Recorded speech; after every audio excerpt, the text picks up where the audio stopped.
And Kamala did that the other day at her last rally, or maybe it was the Georgia one, where she talked about the weirdness, but then straight went into, this is what I'm going to do. I'm going to, cap rents, some type of rent moratorium, stop rents from going up, like tackle housing, right? Who's talking about that? Not Republicans. And that's why I don't understand MAGA. Like, that just really baffles me, that just all of them can stand there, listen to Trump ramble on and on about nonsense and not give not one plan. Not one plan. He talks about the border like it's freaking going, like it's on loop, right? The people going, border crossings are down. They were up with significantly down. They were up with him. He had the highest border crossings.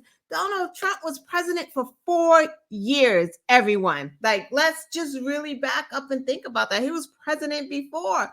What the fuck did he do for y'all back then? With the House and the Senate, by the way. And passed nothing. He didn't cap any prescription costs for you guys. He didn't get rid of junk fees for you guys. He didn't tackle the banks and say, hey, stop charging them these overdraft fees. They're too high. He didn't care about none of that. He didn't talk about any of those things. We couldn't even get toilet tissue. He wasn't tackling any of that stuff.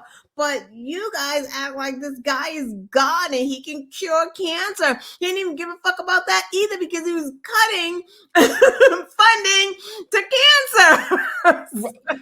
Lana, again, it's one of those things. You just got to battle stupidity. You got to battle. So what happens is there's something that happens at a particular time. So what they do is very simplistically give the credit to the person who's in charge. Same thing that if something bad happens, you just automatically blame the person that's in charge without understanding the nuances and understanding the actual facts behind why and what.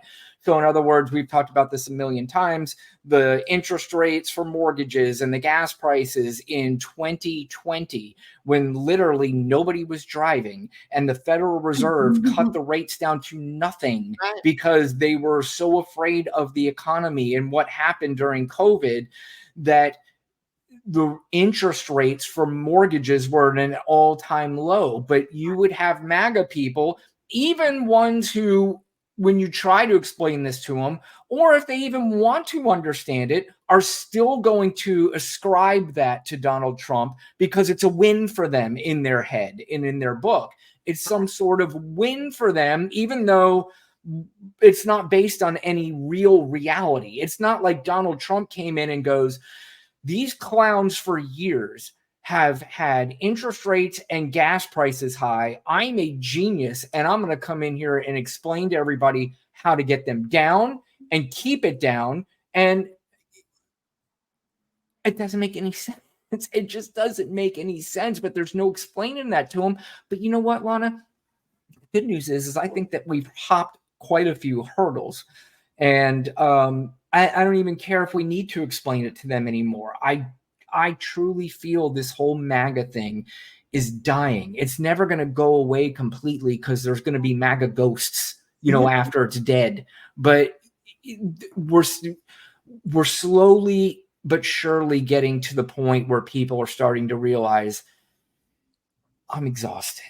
I can't take this anymore. We've got to get rid of this guy. Even if I'm a Republican, in fact, that's another thing we're going to talk about here in a little bit. There's more and more Republicans, lifelong Republicans, real Republicans, Republicans I can respect, that are saying, this is not good. This is not good for our country. And not even just saying that it's not good and I'm not voting for Donald Trump. They're literally stepping up and saying, I am voting for Kamala Harris because we've got to get rid of this. We have to. But speaking of Kamala, unless you had something you wanted to say, Lana? Yeah, they are stepping up and saying that. Like, it's exciting to see. And just for the audience sake, we're not anti-conservatism No.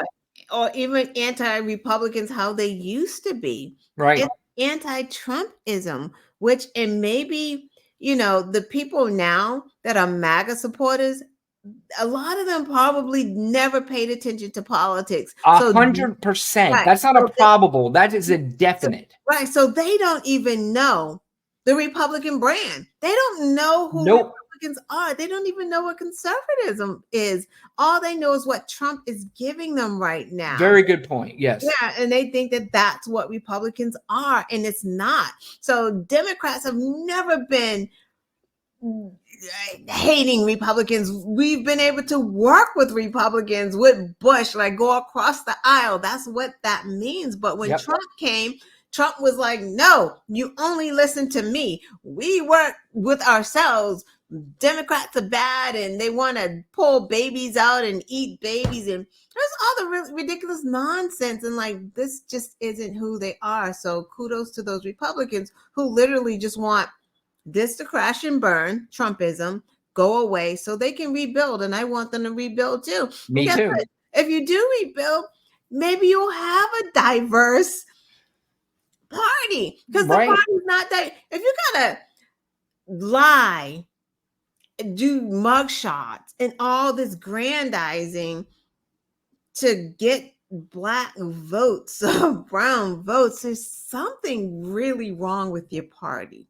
Correct. And one of the things that's really wrong with them is they don't understand it. They don't understand how to get these votes. They just don't. So the only thing that they do is they play into the fear of people that is irrational. It is not real.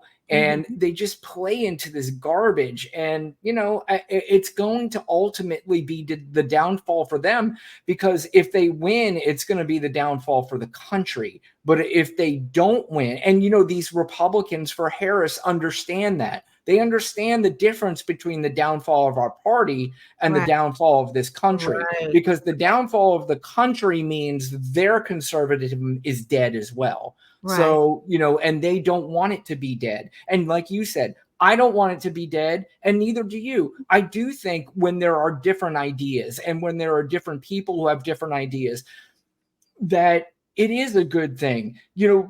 MAGA really started when MAGA has been sort of building for years. During Reagan, it started building.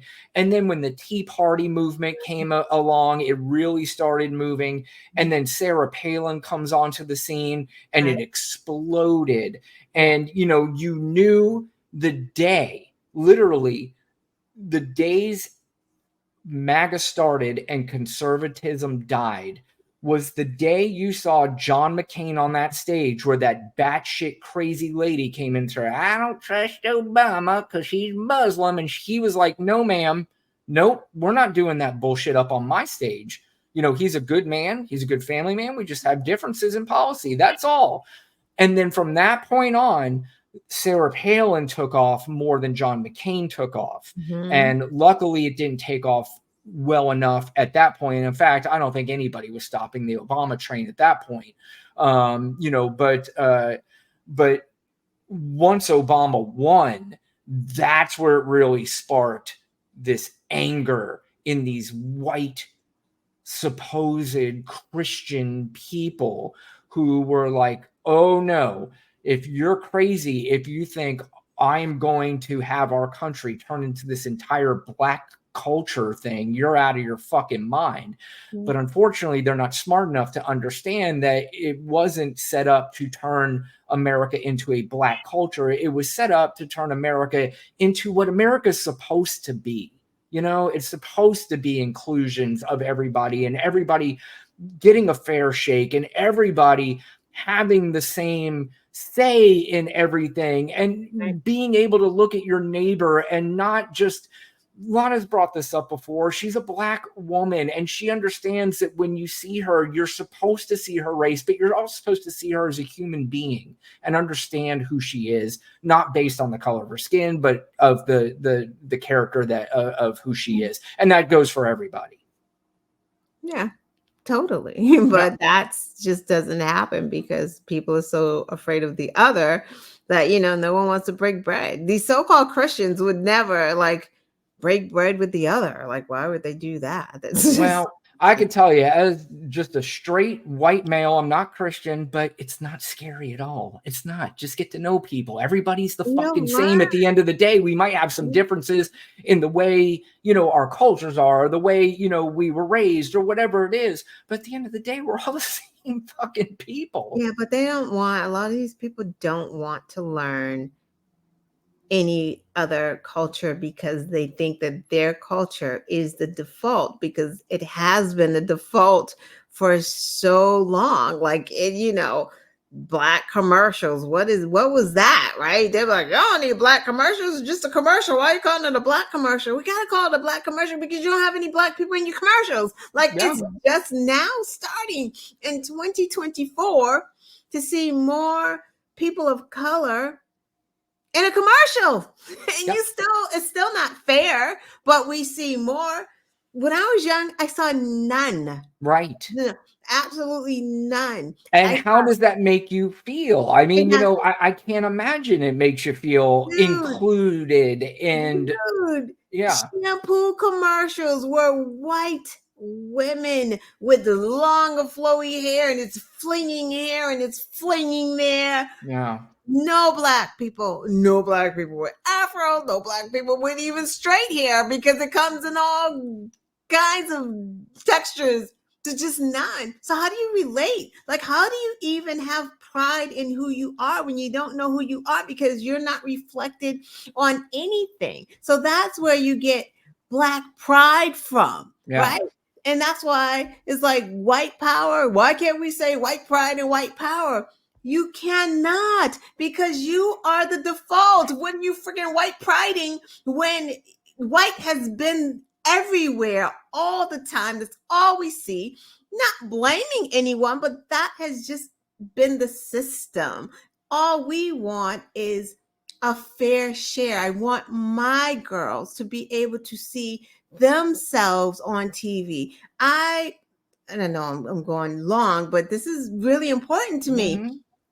When I was younger, I used to volunteer for like these different Boys and Girls Club mentorship programs. And I would always ask for black girls, right? And it wasn't like I just need black girls because I felt like they needed the most help. I felt like they needed to see someone who was positive in their lives.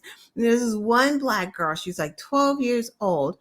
And she had all these white dolls. And I'm like, yeah, my mom wouldn't buy me a white doll. She was with it. She would go far and wide to find a black doll because you need to relate to something. Sure. And this kid didn't like her hair. She wanted a wig. She was like, "Can you take me to the store and get a wig?" I'm like, "I can't take you to the store and get a wig. What are you talking about?" Because the dolls had this white hair and they were so pretty, and all the dolls again back then that you saw, the black dolls, they were whack. It was just they didn't take no time with these dolls, and like she felt that the black dolls were ugly, and like that's just a thing. So when you hear people say black pride and black is beautiful and black excellence, that's just us reinforcing that to our girls and our family because we didn't have it, and we want to make sure that they damn sure have that. Yeah, and I mean that is. Go ahead. No, it's perfectly well put, and that's. I mean, look, if you can't listen to what Lana just said and not understand it and have any kind of sympathy towards it or whatever it is, I mean, I think maybe you need to reevaluate and understand.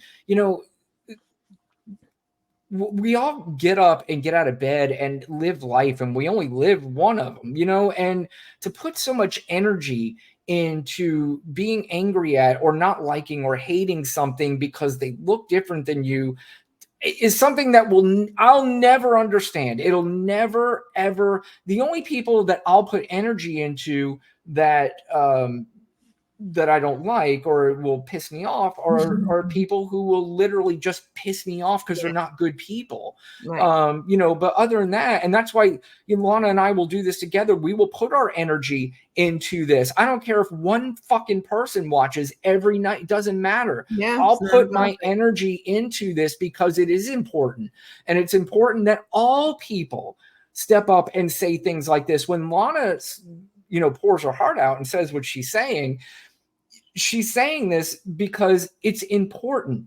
When I am backing her up and I am understanding what she's saying and I can look to see and say, you know, that makes sense. That's important. When we all listen to each other and understand each other, that's important. And I do believe, I hope, Lana, and you know, you have kids and maybe you could see this better than I do, but I think as time goes on, you're going to see people who are more understanding and more inclusive. Is all this ever going to go away forever? No, but I think you're going to see more people. And I think this is what's really irritating MAGA more than anything right now is they're seeing it slipping away. And it has finally come to the crescendo of this garbage is coming to an not a complete end, but it's coming to an end where it's almost not worth the fight for them anymore. Yeah, it's like it's fucking tired. Being a racist has got to be tiring. Like, what is no question? You're not gonna stop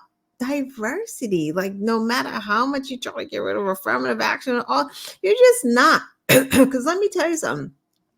Like businesses, big businesses, they don't like the racism stuff because they understand that in order for them, even like law firms, insurance companies, you know, working cases and claims, they realize that they need diverse 100% input in the way these cases are being worked. They can't just have white male ideas and how white males run things. That's not how the country works anymore. You need to have other people weighing in, diverse people, so you can get different ideas, and companies understand that. And believe me, that's why Lana and I, by the way, real quick, is why we're perfectly okay with a normal conservative Republican Party, because you do need ideas from everybody. Exactly. I have no problem.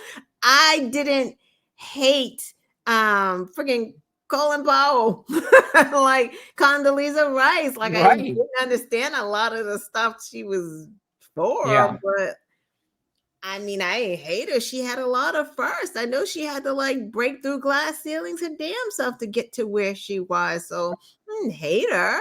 You know? No, I mean, in fact, I'm sure there was a part of you that was proud of her, you know, and just like, yeah, absolutely. So, you know, look, we don't call this show Black and White for no reason whatsoever. You know, we will talk about pretty much anything that we need to talk about, and hopefully that the conversation resonates with whoever it is it's watching. If it's something that you agree with, that's great. If it's something you disagree with, we would love to know why.